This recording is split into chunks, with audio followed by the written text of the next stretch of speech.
Bom, e gostaria então de começar com boa noite, né? Mais uma vez, nós estamos aqui, né, nesse espaço que é o fórum, né? Que é um espaço muito positivo aí de construção, que cada um faz, né, do trabalho que vem pensando e realizando sobre o eixo temático que a gente escolheu. Então, eu vou dar início ao meu trabalho, já antecipando que é um trabalho de muitas dúvidas e muitas colocações, né? E justamente para poder aí levantar algumas discussões. Então, o título que eu dei a esse trabalho é Com o Sujeito Não Se Fala. Ao ser proposto o tema de estudo geral da nossa associação para o ano de 2021 e 2022, o objeto da psicanálise, logo pensei, vamos estudar sobre o objeto A. Leia do engano. O objeto da psicanálise, proposto por Lacan no seminário 13, proferido em 1965-66, é o sujeito da psicanálise. Logo na primeira lição, que é um escrito intitulado Ciência e Verdade e que se encontra também nos escritos, me deparei com a seguinte frase de Lacan: por nossa posição de sujeito, sempre somos responsáveis. Primeiramente, interpretei a frase da seguinte maneira: somos responsáveis pelas nossas escolhas, pelo modo como gozamos, sentimos, etc. Meio ao acaso, me deparei com alguns vídeos, palestras e depois fui procurar alguns textos de um psicanalista argentino chamado Alfredo Eldenstein. Não sei se pronuncia assim, mas é como eu consigo. Que me fez bascular sobre essa primeira interpretação dada à frase de Lacan. Fiquei surpreendida com algumas de suas proposições e hoje gostaria de tentar articular a leitura que ele faz dessa frase e suas implicações, enormes, a meu ver, na condução do tratamento. Além disso, pretendo discutir algumas questões de topologia sobre a banda de Moebius e sua relação com o sujeito do inconsciente, também me apoiando num outro escrito de Eldenstein, intitulado A Topologia de Lacan não é aplicável à psicanálise, tal como a formulou Freud, de 2020. É um artigo de 2020. Na mesma página dessa frase que citei de Lacan, ele diz, uma citação, sente-se minha pressa em emergir de tantas precauções tomadas para remeter os psicanalistas às suas certezas menos discutíveis. E é sobre o abalo dessas certezas, ao colocá-las em discussão com vocês, que pretendo iniciar esse trabalho, sem pretender, por enquanto, nenhuma certeza. Em um artigo intitulado A Responsabilidade Subjetiva em Psicanálise, Eldenstein comenta que esse termo, responsabilidade subjetiva, instalou-se no rol psicanalítico, quando se discute o sujeito, já há muito tempo, e que hoje está ainda mais atual. O que ele denuncia é que a posição dos psicanalistas, até mesmo independente de suas diferenças teóricas e práticas, é a mesma. O sujeito deve implicar-se, ou seja, se fazer responsável por suas queixas, seus sofrimentos, prazeres, pensamentos. Geralmente os analistas se apoiam em um texto freudiano, algumas notas adicionais sobre a interpretação dos sonhos como um todo, de 1925, no qual Freud diz que temos que ser responsáveis pelos impulsos maus dos nossos sonhos, já que eles fazem parte do seu próprio ser. Devo admitir que essa palavra, implicar-se, sempre me incomodou quando usada nesse contexto. Contudo, não sabia bem do que se tratava. Eldenstein traz outra afirmação de Lacan que se opõe ao que ele chama de um posicionamento hegemônico da psicanálise no século XXI. Ela está contida no seminário 17, lição 5. Foi isso mesmo que Freud descobriu justamente em torno de 1920, e que é, de algum modo, o ponto de inflexão de sua descoberta. O autor chama a atenção para esse termo, em francês está rebroussement, que quer dizer mudança de direção.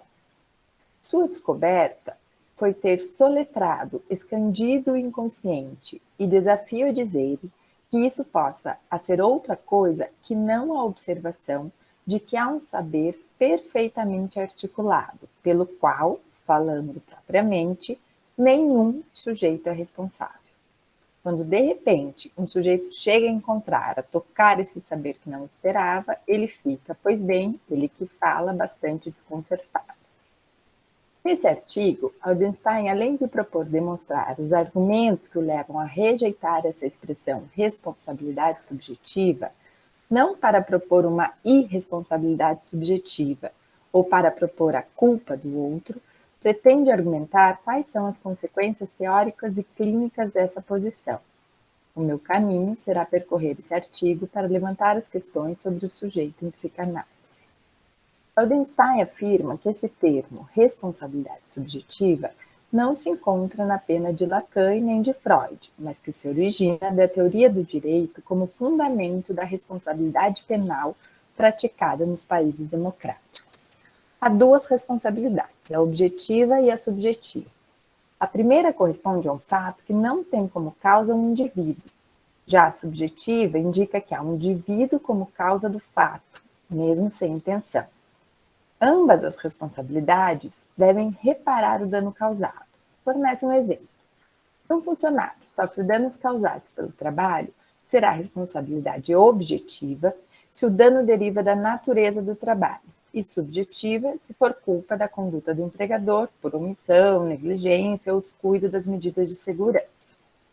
Para o autor, ocorre uma passagem do âmbito da justiça à moralidade social, e mais perigoso, incorporado na atualidade pela psicanálise em uma visão moral de homem, ou seja, o homem livre e responsável que deve implicar-se nos fatos de sua vida, mesmo que os produz sem vontade e sem saber. A etimologia da palavra responsável tem o sentido de responder e cumprir uma obrigação prometida, que é exatamente o que o Código Civil impõe. A ideia de responsabilidade subjetiva na atualidade se deriva da concepção moderna de sujeito, que corresponde ao eu, ao indivíduo biologicamente concebido, mas que não coincide ao sujeito proposto por Lacan. É o mito do individualismo moderno, no qual os sujeitos são individuais, os laços sociais ficam empobrecidos e se sustenta a genialidade particular. René Descartes está na base dessa produção do individualismo ao propor seu cogito. Penso, logo sou. Segundo Aldenstein, Lacan funda uma psicanálise contrária à ação individualista da ideologia ocidental moderna, a que venera a responsabilidade subjetiva. Aldenstein postula o sa lacaniano, ou seja, isso pensa, isso goza. Com isso, problematiza a questão se trata de um cérebro que pensa ou uma sociedade, uma cultura, uma língua, uma ciência que pensa. Para apoiar essa hipótese de que isso pensa, traz o exemplo dos vários descobrimentos importantes ao longo da história, feitos simultaneamente por vários pesquisadores e estudiosos, sem ao menos eles terem se comunicado uma única vez, como o telefone, a teoria da relatividade, etc. Para o autor, uma citação. Em psicanálise, então, os temas mais conflituosos tratados em sua prática são considerados como tendo uma garantia última. Ainda para os casos nos quais o inconsciente se manifesta de forma mais contundente, o psicanalista saberá que conta com um respaldo. Há uma pessoa, um indivíduo, o qual se designa sujeito que, embora dividido em seu interior, deve moralmente se implicar em tudo aquilo do qual padece ou goza, pensa, deseja ou atua, e especialmente se queixa. Isso já configura um novo ideal social. Não há que se vitimizar. Do original, conhece-te a ti mesmo, chegou-se ao implique-se. Dutra faz uma diferenciação entre as consequências das manifestações inconscientes, ou seja, o que eu vou fazer com o meu sintoma? O que faço disso que padeço? Do que pensar, eu faço isso acontecer, eu me saboto, obtenho um ganho com isso. As perguntas propostas pela autora são: quem é responsável pela produção do sintoma? O sujeito do inconsciente e o sujeito de responsabilidade são compatíveis? Para essa autora, uma citação. O sujeito do inconsciente, por outro lado, não corresponde ao individual, uma vez que está submetido ao grande outro, e se apresenta numa condição acéfala, determinada pelo fato de que isso pensa e fala. O que corresponde à responsabilidade subjetiva é a responsabilidade individual, e assim toma-se o sujeito por indivíduo quando se postula essa categoria na análise.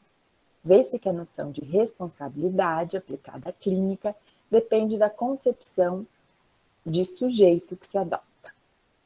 Heldenstein afirma que essa não é uma posição da psicanálise oriunda da prática e nem dos pressupostos de Lacan, senão uma concessão do psicanalista moral capitalista no qual habita. Ainda esse autor critica a leitura que os lacanianos fazem dessa frase que se tem no início do trabalho, a saber, por nossa posição de sujeito, sempre somos responsáveis. E em francês, de notre position de sujet, nous sommes toujours responsables. O termo position em francês indica a maneira como uma pessoa, coisa é posicionada, situada. Para Heldenstein, a proposta de Lacan é que devemos, nós, analistas, ter uma posição clara e explícita sobre qual é o conceito de sujeito com o qual operamos e que nós devemos responder a isso. Lacan afirma categoricamente, no seminário 13, que o sujeito sobre o qual operamos em psicanálise é o sujeito cartesiano, apesar disso parecer um paradoxo. É uma citação do Lacan. Não, do Heldenstein. Os analistas devem responder como concebem, postulam o sujeito em sua teoria, em sua prática e em seu diálogo com as ciências e as disciplinas afins. O autor ainda frisa que em muitas leituras que encontra dessa frase, o termo sujeito se encontra no plural, sendo que Lacan o colocou no singular. Em Posição do Inconsciente, um texto de Lacan, ele enuncia que a linguagem é causa do sujeito. Pelo efeito da linguagem introduzida no sujeito, ele não é causa dele mesmo, mas traz em si o germe da causa que o divide. Lacan diz: mas esse sujeito é o que o significante representa, e este não pode representar nada senão para um outro significante, ao que se reduz, por conseguinte, o sujeito que escuta. Com o sujeito, portanto, não se fala. Isso fala dele, e é aí que ele se apreende. Aqui retoma a questão levantada por Heldenstein sobre a responsabilidade subjetiva e as falas que escutamos sobre o sujeito implicar-se na análise. Ao tomarmos essa concepção de Lacan sobre o sujeito, como o fazemos implicar-se? Se o sujeito é produto da análise, ele não está lá de antemão, uma análise cria seu objeto a cada vez. Outra afirmação de Lacan em Ciência e Verdade que corrobora essa ideia. Seja como for, afirmo que qualquer tentativa ou até tentação em que a teoria em curso não deixa de ser reincidente, de encarnar mais adiante o sujeito à errância, sempre fecunda em erros e como tal falha, assim por encarná-lo no homem, o qual volta para a criança. E no mesmo texto uma outra citação. Em suma, reencontramos aqui o sujeito do significante tal como o articulamos no ano passado, vinculado pelo significante em sua relação com o outro significante. Ele deve ser rigorosamente distinguido tanto do indivíduo biológico quanto de qualquer evolução psicológica identificável como objeto de compreensão. Está na página 31. Lacan observa certa tendência que ele chama de curiosa consequência do efeito de seu ensino, que leva para uma lassidão singular, aquele que ele qualifica de subjetivismo. Ainda na mesma direção, afirma que o status do sujeito na psicanálise é estabelecido por uma estrutura que informa do estado da fenda, da divisão que o psicanalista situa em sua prática pelo reconhecimento do inconsciente. O sujeito, para Lacan, não corresponde a nenhuma substância. No lugar do ser, propõe a falta ser. Em seu livro A Origem do Sujeito em Psicanálise, Eldenstein diz que Lacan incorporou um problema central da física moderna sobre o aparente paradoxo da dualidade onda-partícula. Em mecânica quântica, não há diferenças entre ondas, que são sem massa, estendidas pelo espaço e que se superpõem e interferem, e partículas, com massa, com lugar fixo no espaço. Ressalta que hoje se sabe que a luz pode ser uma onda, feixe de luz, ou uma partícula, fóton, dependendo de como é apresentada ou do experimentador. Aí é uma citação um pouquinho longa, mas achei que valia a pena. Quais são as consequências de apresentar o sujeito em função da dualidade onda-partícula? No ensino de Lacan, o sujeito será, segundo seja apresentado, uma partícula, um corpúsculo, ou uma onda, um movimento. No primeiro caso, ocupará um lugar no espaço, terá massa e será apresentado como fala ser. E no segundo, terá interferência com outras ondas que sempre se superpõem umas com as outras. Carecendo de massa, por sua vez, estariam no mesmo instante em dois lugares separados. O anterior é aquilo que Lacan apresenta como a divisão do sujeito no final de seu ensino. E como ele mesmo se encarrega de esclarecer, isso não tem a ver, de forma alguma, nem com o semi-dizer, nem com o inefável, nem com a divisão da personalidade psíquica de Freud, entre eu, supereu e isso. Depende do psicanalista se a clínica será referida a um corpo de carne ou osso ou a uma onda que se poderá interferir e entrelaçar em emissão de outra-idade, é uma expressão que ele usa, dando lugar a uma clínica em transferência, exclusiva da psicanálise. Lacan, no Seminário 13, afirma que o significante determina a divisão do sujeito e pretende demonstrar isso através de considerações topológicas. O sujeito se apresenta como estruturalmente dividido e a banda de moídos é seu suporte estrutural dessa divisão, já que ela não tem nenhuma superfície e é uma simples e pura borda. Estabelece que a banda é o próprio corte, assim como o sujeito é o corte. Recorre à transformação da estrutura do touro à banda de moídos para falar da estrutura do sujeito. Eu vou entrar um pouco, nessa questão da topologia de forma rasa, porque pretendo que para a jornada seja o meu caminho. Eldenstein, no seu artigo A Topologia de Lacan não é aplicável à psicanálise, tal como a formulou Freud, argumenta que, se levarmos em conta a topologia proposta por Lacan, devemos rejeitar algumas concepções freudianas.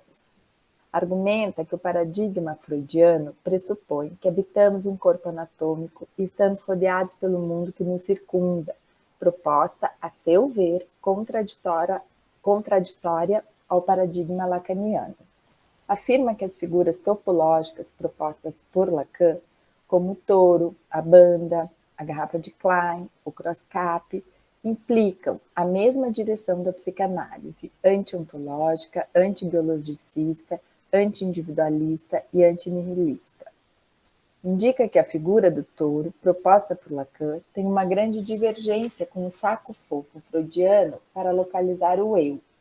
Lacan perfura esse saco com um buraco, gerando a figura do touro, como a figura a seguir ilustra. Não sei se a Gabi vai conseguir colocar, Gabi. Você consegue, Gabi?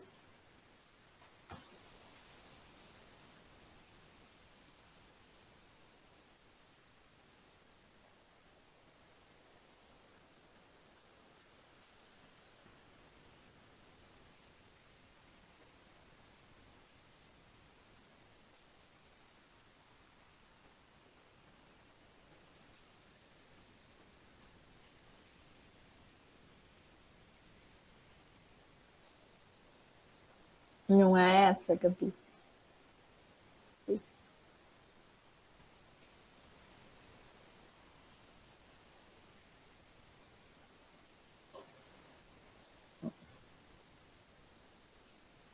Essa aí. Essa aqui? Peraí, deixa eu aumentar um pouquinho. Isso aí. Daí, algumas divergências fundamentais podem ser estabelecidas. o eu freudiano é aquilo que é constituído pela entrada do que é bom e expulsa o que é ruim. Assim como em formato de uma célula, tem um interior e um exterior bem definido. Para Lacan, o eu é uma figura imaginária, constituída pela imagem idealizada do outro, e não há uma divisão entre o sujeito e o outro, barrado, como sustentados por seus neologismos, extimidade e internidade. Trago uma citação de Aldenstein.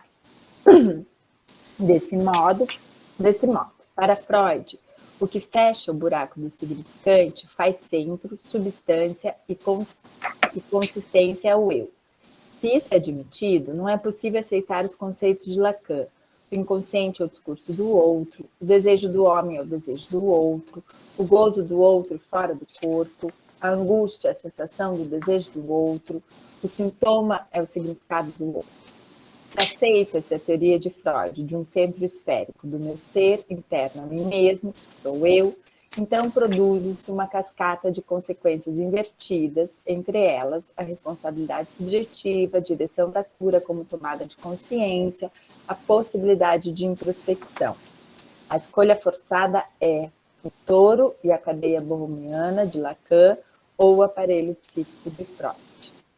Aldenstein, ao analisar a banda de Moebius, afirma que Lacan fornece uma nova concepção na psicanálise a respeito do inconsciente, da inscrição, do retorno do recalcado e da repressão. Rejeita a primeira tópica freudiana, que postula a existência de uma experiência de satisfação e, derivado dela, a inscrição de um traço mnêmico no interior e assim sucessivamente, um após o outro. Essas representações coisa ficam recalcadas e não se tornam representações palavras. E essas ficam recalcadas quando recebem o deslocamento de energia e não se tornam conscientes.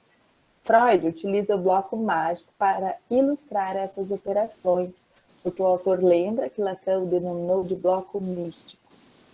Ao utilizar a banda, Lacan subverte todo o pensamento freudiano, propondo que os significantes não escrevem nem experiências, nem objetos, apenas diferenças entre eles. Se o inconsciente é o discurso do grande outro, implica que os significantes também não estão escritos dentro de alguém. Outra diferença importante é que os significantes fazem bucle, fecham-se em uma linha fechada sobre si mesma, fazem anéis. Esses anéis são encadeados, formando um buraco. Voltaremos a essa ideia, o que recusa a linearidade do modelo saussuriano. Aldenstein propõe a seguinte transformação do modelo freudiano-lacaniano: o esquema do pente ao bloco mágico de Freud, a banda de Moebius de Lacan. Esse autor diz que o significante de Lacan não admite o recalque, não está associado a cargas energéticas, mas a significados que provêm do grande outro, além de postular que em Lacan não há diferença entre recalcado e retorno do recalcado, já que se trata do aparente avesso direito da banda de Moebius. Dessa forma, para o autor, se evapora o problema da dupla inscrição e do superficial e do profundo. Na lição 3 do seminário 13, Lacan diz: eu escreva, mesmo quando falo, não há dúvida. Lang, Elias e Andrade afirmam que o modelo da fala em análise não é uma unidimensionalidade, mas está mais próximo da escrita, pois para que o material clínico possa ser lido, é preciso que ele esteja disposto em uma certa espacialidade e não em uma linearidade. Os autores explicam que uma intervenção na fala do paciente tem consequências no modelo de temporalidade na análise, pois incide tanto em seu passado quanto para o seu futuro. Isso está presente no uso que Lacan faz do só depois freudiano, né, e na ideia de futuro anterior. A fala analisante somente se transforma em material clínico a ser lido pelo analista quando pode ser articulado com outra coisa, ou seja, o S1 se articulando com o S2. Quando isso ocorre, novas significações são produzidas pela modificação do sentido que existia. Os autores descrevem a articulação significante do seguinte modo. Daí aquela que você tinha colocado, Gabi. Não é essa. Aquela vermelhinha aí. É, isso aí. Esse, esse modelo, apenas de olhar, já nos indica que o discurso não implica uma linha unidirecional contínua, mas indica um funcionamento lógico de abertura e fechamento do inconsciente, que depende, para Lacan, da temporalidade do futuro anterior. Esse argumento é uma citação do Lang, Elias e Andrade. Esse argumento implica que o discurso descreve uma linha que se fecha sobre ela mesma, produzindo uma borda e delimitando um buraco. Os autores nos apresentam o seguinte esquema, que daí é esse que você tinha colocado, Gabi,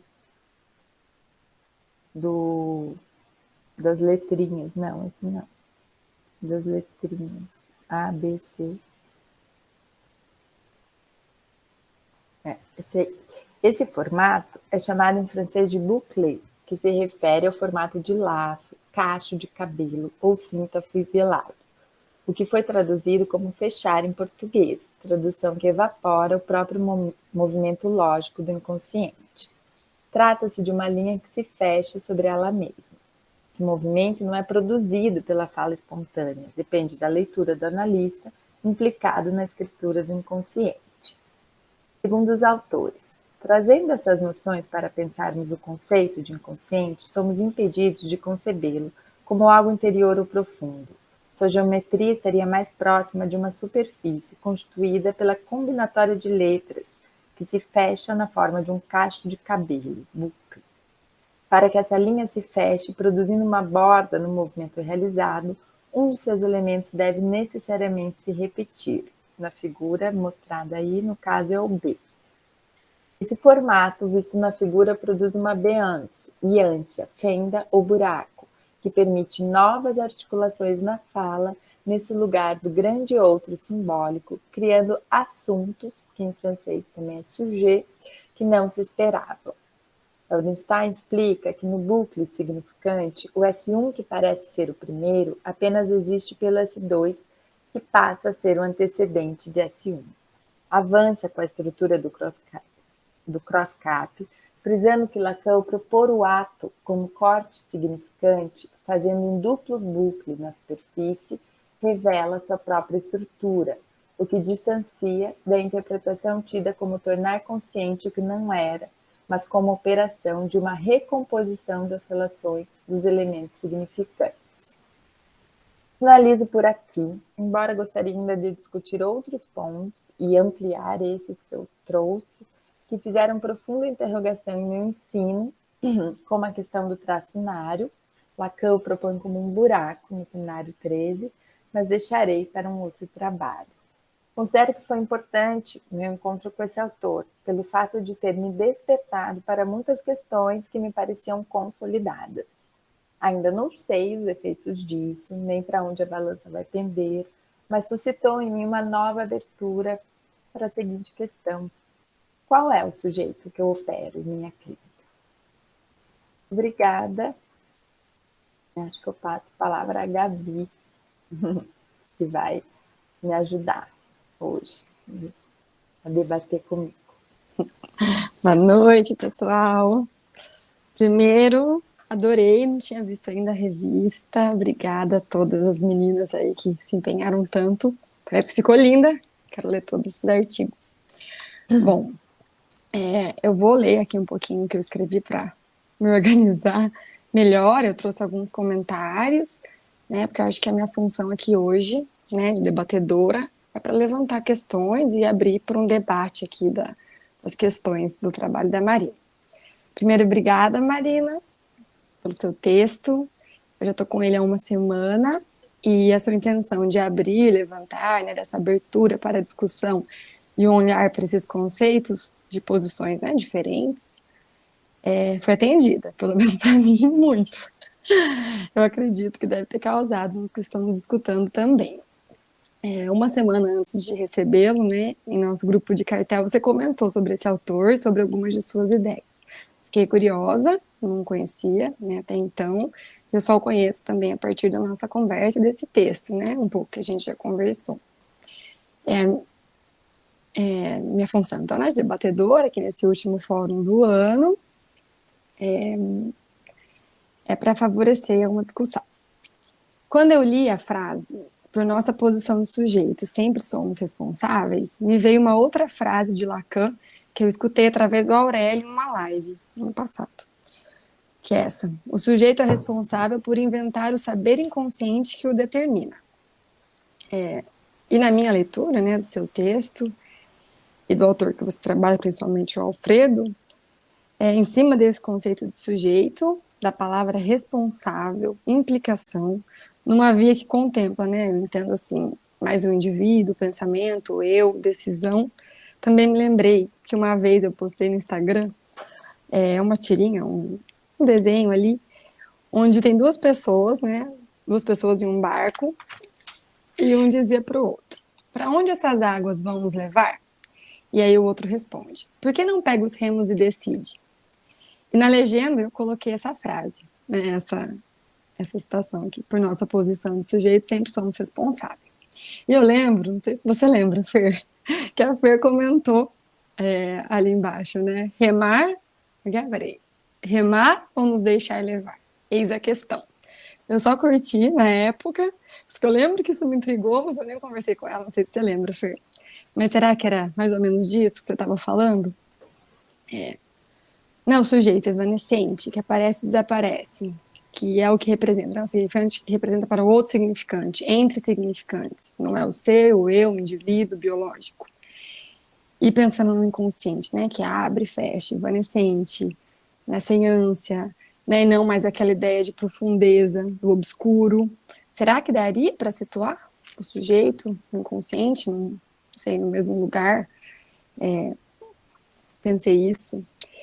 E também fiquei pensando nesse significante, como é que esse autor, e para a gente pensar mesmo como, como ler, né, esse responsável, essa palavra que eu acho que ele vai trabalhando tanto, e fazendo questão. Eu achei interessante até o que ele fala ali do analista, né, quando ele coloca que o analista, ele coloca, eu entendi assim, né, que esse responsável por essa posição que ocupamos e que devemos responder a isso, que seria o analista. Posso ir falando tudo? Será? Ou Vai, vou falando depois. vai falar. Daí eu também pensei ali, queria pedir para você falar mais um pouquinho daquela parte sobre o Sá lacaniano, isso pensa, isso goza, falar um pouco mais daquele parágrafo que eu fiquei curiosa, se você pudesse comentar mais um pouco, que tem, peraí, e também nessa mesma, logo depois, né, na outra página, mas é logo depois disso, que ele fala, né, na citação dele, que você até usou para o seu título, que com o sujeito não se fala.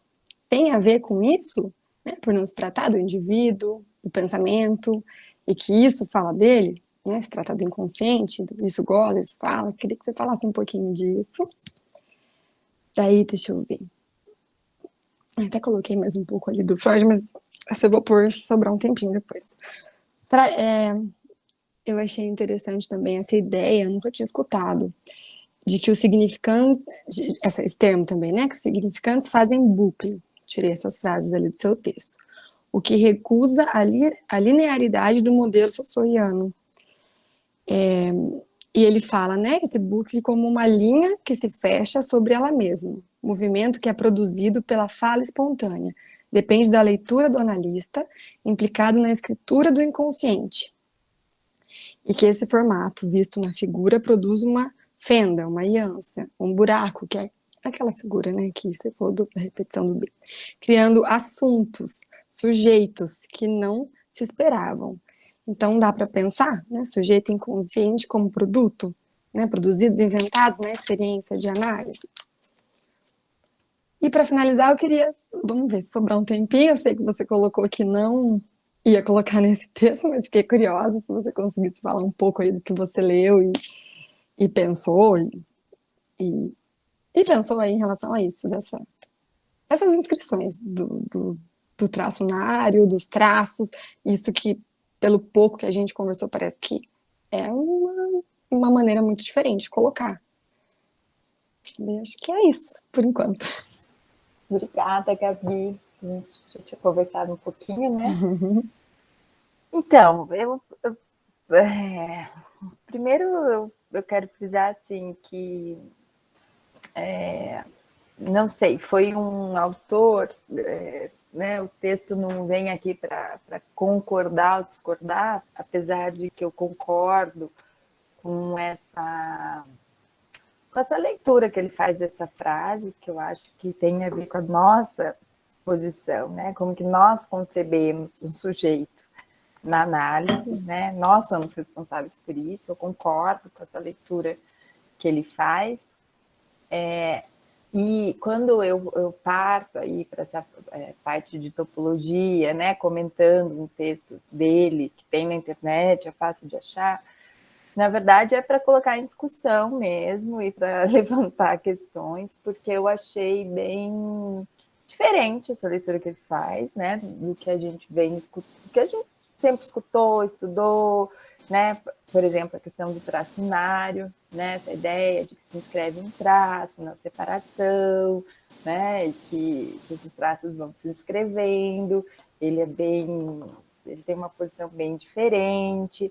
Então, na verdade, a ideia, né, era trabalhar com essa frase, depois um pouco com a questão da topologia, pelo menos começar, porque é o que eu pretendo trabalhar no texto da jornada, né? Tenho feito um curso mesmo de topologia, bem intenso, né? Que o Ednei me convidou, eu, a Mônica e o Ednei, então quero partir para esse lado.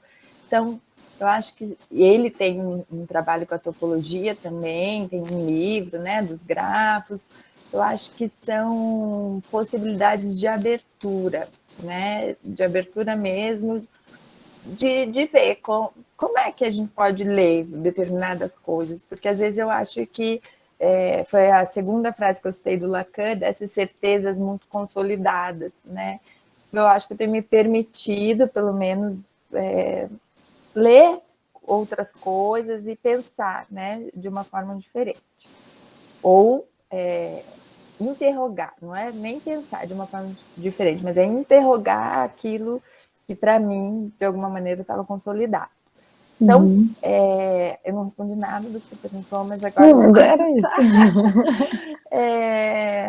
Eu acho que a pergunta primeira que você faz é se sujeito inconsciente, né? Dá para falar da mesma coisa, do mesmo lugar,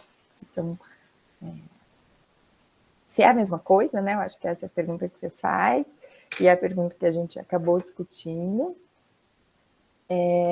Eu acho que esse sujeito que aparece entre os significantes, e é algo que não está ali,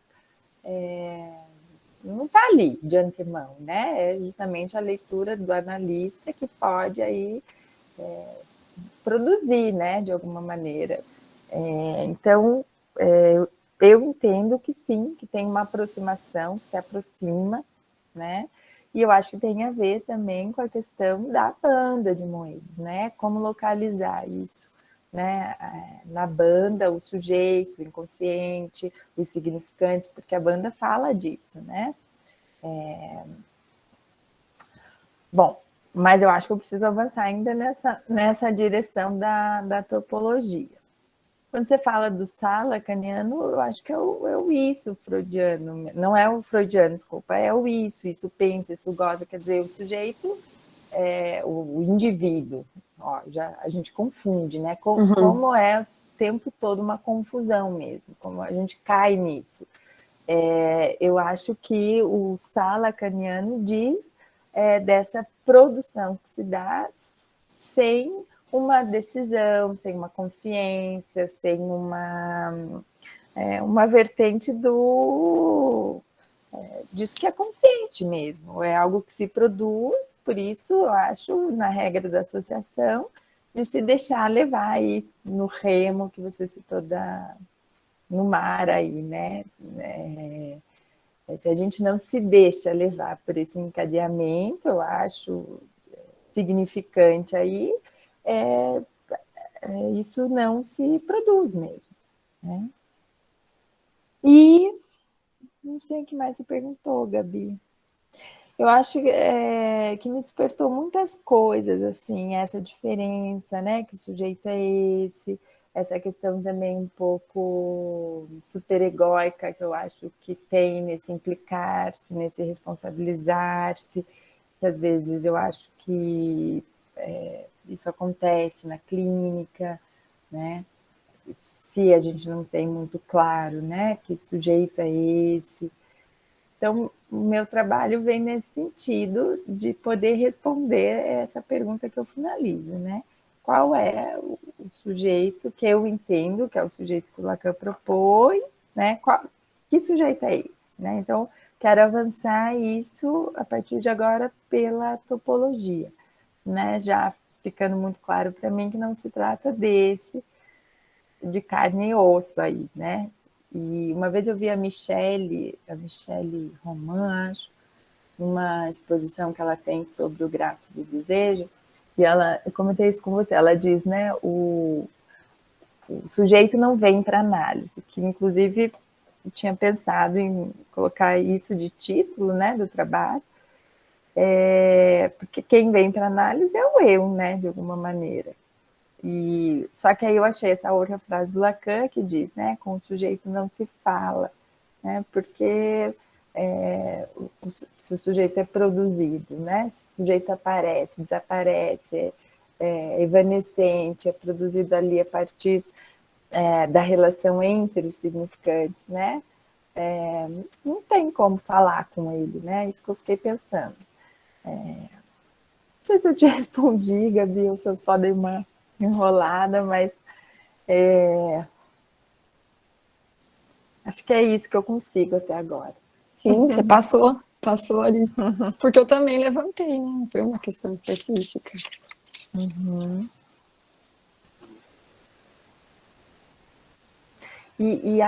Eu acho que é isso, que assim, esse trabalho foi importante para mim porque começou a me colocar questões onde talvez eu não faria ou não fazia, né? Nesse sentido.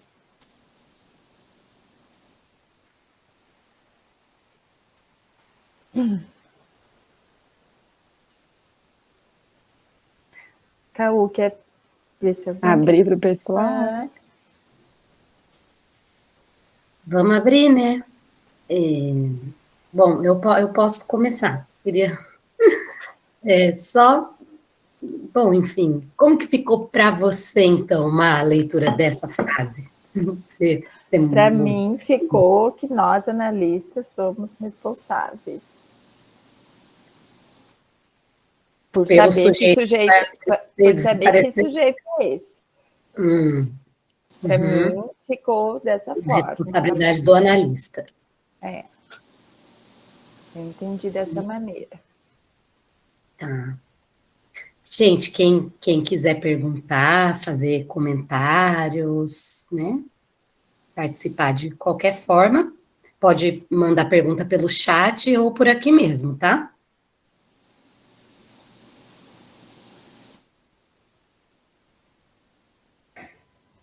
Eu vou então, já que a Gabi me convocou.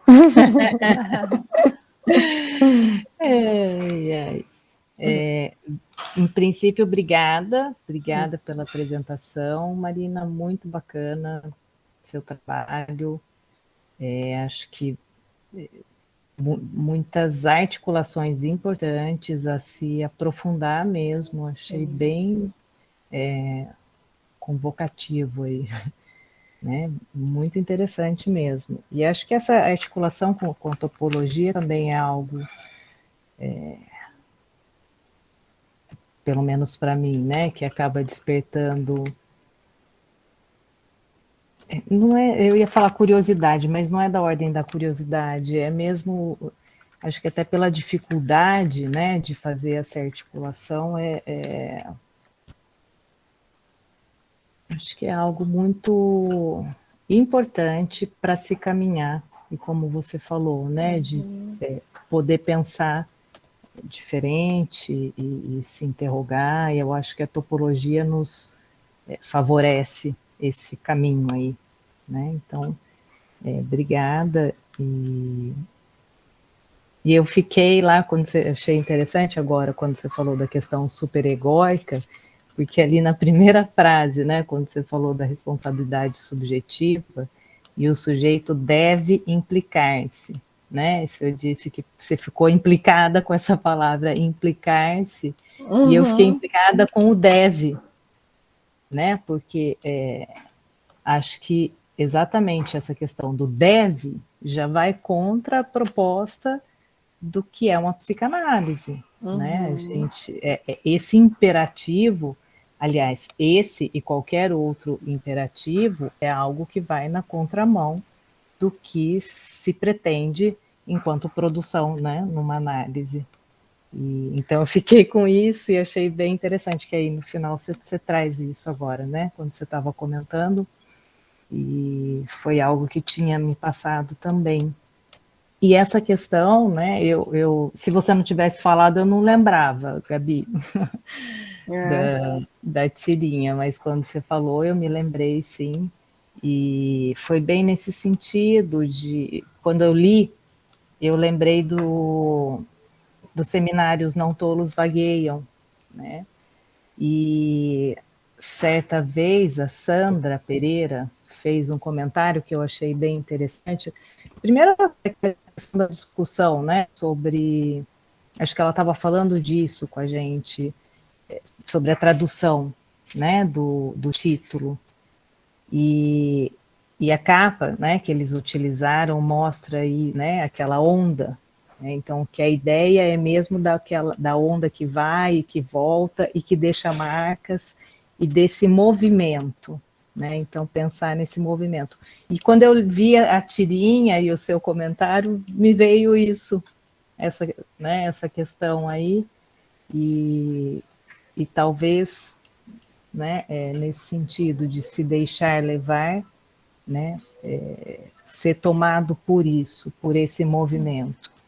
Né? Que dá a ideia também, agora você falando, dessa questão da onda-partícula aí, né? Sim, achei bem interessante isso. E eu acho Curioso. interessante, porque tem coisas que a gente passa, né? Não passa. Então a gente vê uma coisa que a gente não entende muito e passa.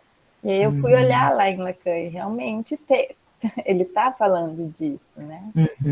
Dessa dualidade, onda-partícula e tal. Então, achei interessante. Acho que é bem, bem interessante mesmo. Gostei muito do seu trabalho, achei bem instigante, agradeço. E agradeço também o lançamento aí da revista, né? Acho que um trabalho bem importante também para nós da associação, né, que faz com que a gente possa sustentar de alguma forma essa transmissão, né? Então quero parabenizar a todos os envolvidos, desde a coordenação, organização, os autores, né, que se debruçaram aí para se empenhar, né, nessa transmissão e nesse compromisso mesmo com a associação de fazer a psicanálise avançar, né? Quero agradecer imensamente a todos aí. É isso. Obrigada, Fer.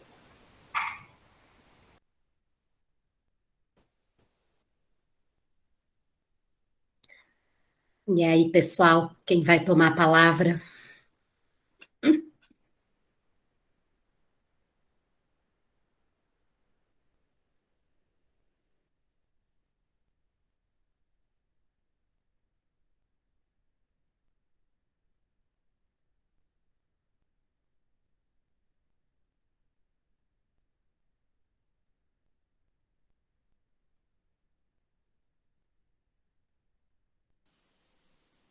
Bom, já que ninguém vai, eu vou fazer um comentáriozinho. Quero agradecer Marina e Gabi, né, pela apresentação, Marina, né, pelos comentários da Gabi, questões.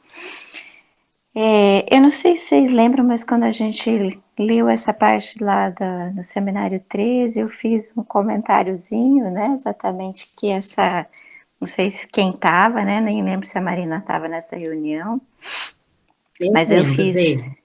Você lembra? Eu Lembro. fiz um comentário que essa frase ela era muito polêmica, que ela dava origem a muitas distorções, né?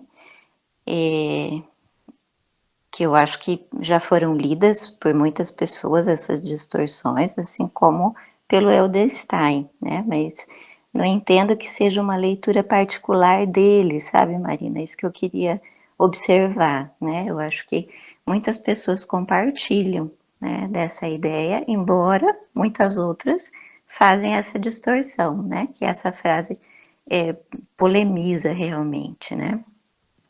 Inclusive lá no Diálogos, né? Eu acho que o Johann puxou um pouquinho dessa questão dessa polêmica, né? Com essa leitura desse desvio, né? A partir do discurso do capitalista, né? Que se pode usar dessa frase, né? Para dizer que é responsabilidade do indivíduo, tipo self-made man, né? Que isso então faria uma completa desvirtuação mesmo, né, do que é a proposta da psicanálise, obviamente do Lacan, né. Então eu concordo com essa, eu acho que naquele dia eu comentei isso, né, que eu acho que essa frase, ela na verdade comporta uma duplicidade, né, uma seria exatamente essa, né, que aliás uma pessoa que lê dessa maneira também é o Isidoro Weg, né, que ele brinca com uma frase assim, diga-me a sua concepção de sujeito, né? E eu direi quem és, né? Fazendo uma alusão à questão bíblica, né? Para exatamente convocar essa ideia, né? De que o analista é responsável pela concepção de sujeito que ele tem e isso vai modificar o encaminhamento da direção da cura, né? Como qualquer outra concepção, né? A concepção de transferência que você tiver vai modificar o encaminhamento da direção da cura. Então, acho que essa é uma leitura, sim, concordo, muito pertinente, né? E uma outra seria pensar, na minha opinião, a ideia do sujeito, porque o sujeito ele é uma resposta do real, né? Então, jamais nós poderíamos ler por essa via da responsabilização moral, né? Eu sei que tem muita gente que faz essa leitura, mas chega a ser bizarro, né? Como é que as pessoas conseguem fazer essa leitura, tá? Uma vez que a definição, né, que o Lacan dá para o sujeito é exatamente essa, como resposta do real. Então, como que a gente pode montar sobre essa ideia de resposta do real uma ideia de responsabilização moral, né? É um negócio que não tem nem pé nem cabeça, né? Embora seja alguma coisa que circula por aí, né? Mas se você parar um pouco e pensar, não tem pé nem cabeça, né? Então, essa etimologia de responsabilidade, como você mesmo citou aí, né, que tem a ver com resposta, eu acho que uma outra leitura possível aí seria essa, né? Então, além do analista, né, eu acho que o Lacan sempre gosta dessas dubiedades, né, de significação, além dessa do analista responsável, né, pela sua concepção de sujeito, isso vai dar todo o tom, né, do encaminhamento, da direção da cura, também essa ideia, né, do sujeito como resposta, né, do real. Então, somos responsáveis no sentido de somos aqueles que respondemos, né, ao real. Acho que essa seria, assim, a observação para mim mais importante, enfim, né, do que você trabalhou, mas no mais, né, todo o trabalho estava muito legal, muito bem escrito, né, parabéns aí pelo esforço, né, e pelo empenho, né, das duas aí na transmissão. Obrigada.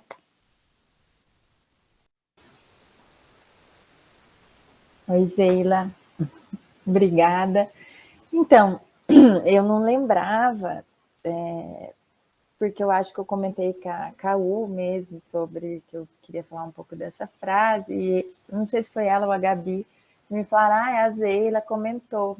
Não sei se eu não estava na reunião, se eu deixei passar, eu não sei, mas a ideia era trazer isso, né? Mesmo essa ideia de que sujeito é esse, né?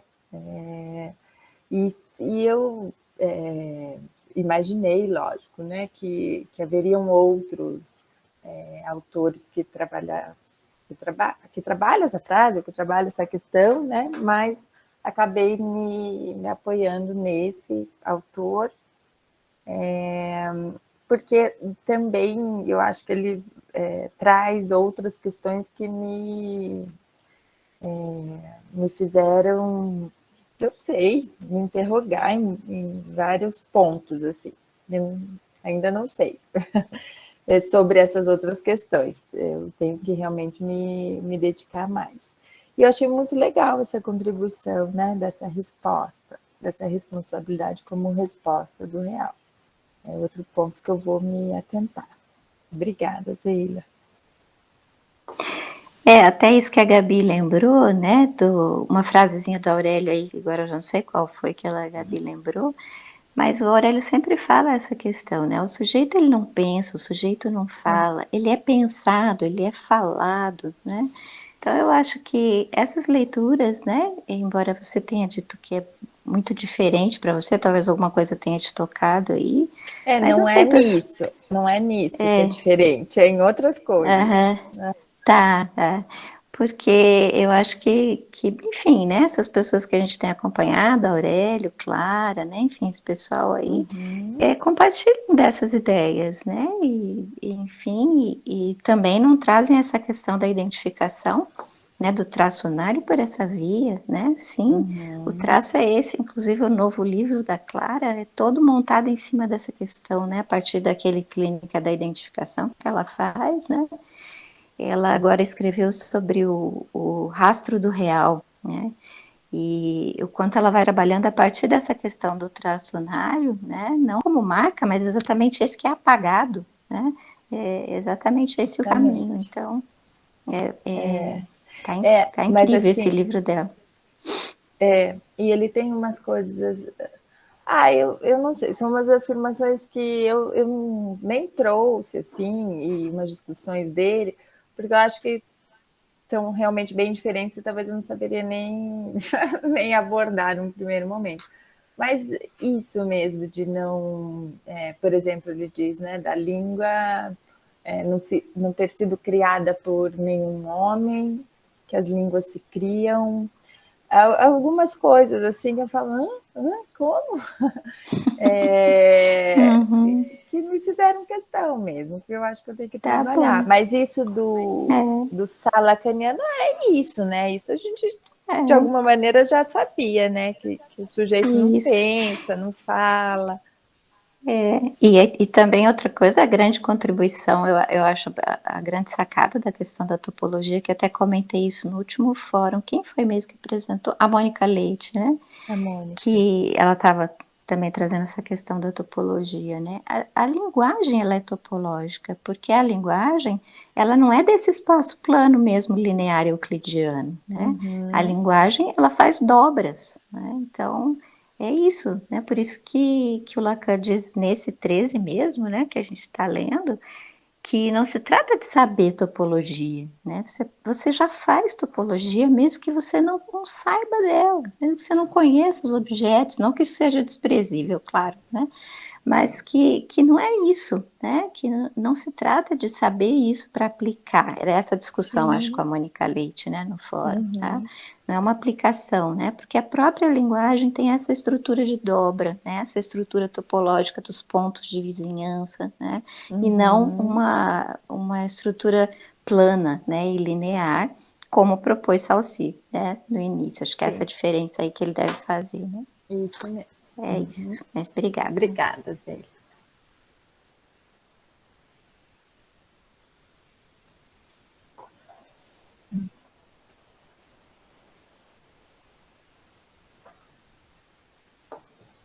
Alguém mais quer fazer algum comentário? Uma pergunta?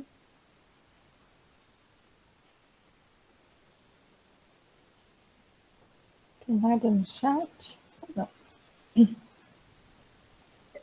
Tem, lá, deixa eu ver no chat. A Mari Calegari. Muito interessante o questionamento. Parabéns pela revista e pela apresentação que nos deixou aqui refletindo a respeito. Se o sujeito é falado e o inconsciente estruturado como uma linguagem, realmente até onde vai a responsabilidade do mesmo? Uhum. Acho que é o questionamento, né? Que responsabilidade é essa, né? E achei interessante a colocação da Zeila, né? E pensar também de responsabilidade como resposta, né? Também é uma via e também não sai disso, né? Do que a gente está falando, de que não se trata do indivíduo, né? Dessa pessoa aí de carne e osso.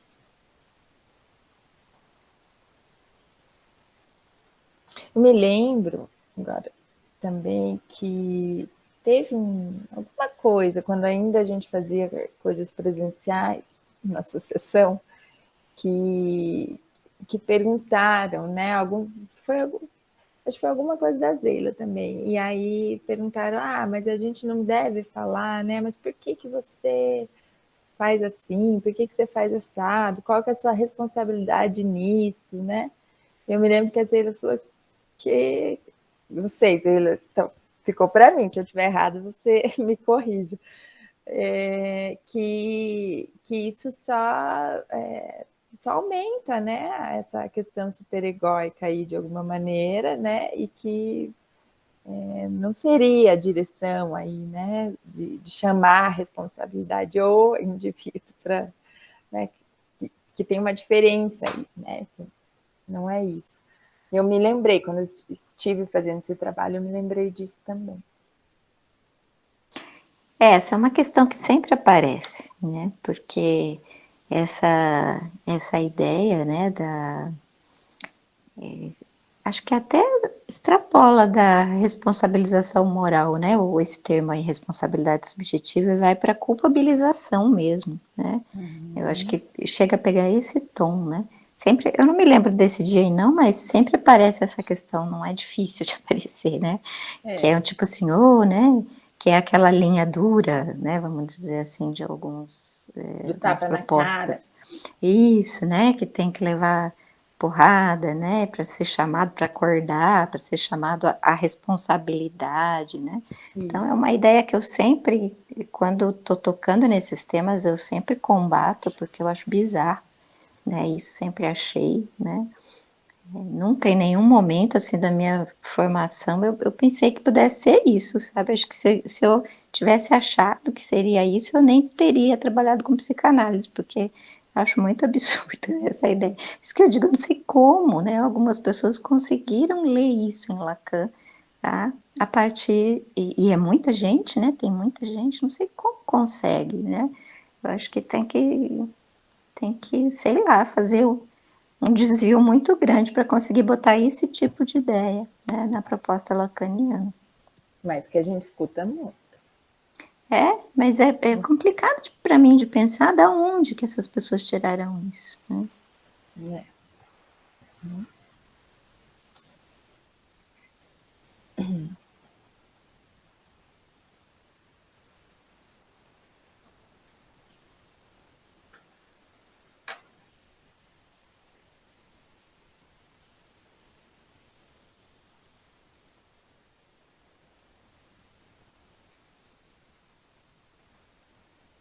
Bom, se mais ninguém tiver nenhum comentário, a gente encerra por aqui.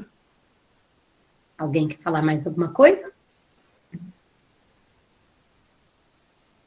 Você quer falar, Marina, agradecer alguma coisa? Eu quero agradecer, né, os comentários, agradecer a Gabi, que conversou comigo, né, não só agora, mas antes, sobre o trabalho também, Fernanda, Zeila,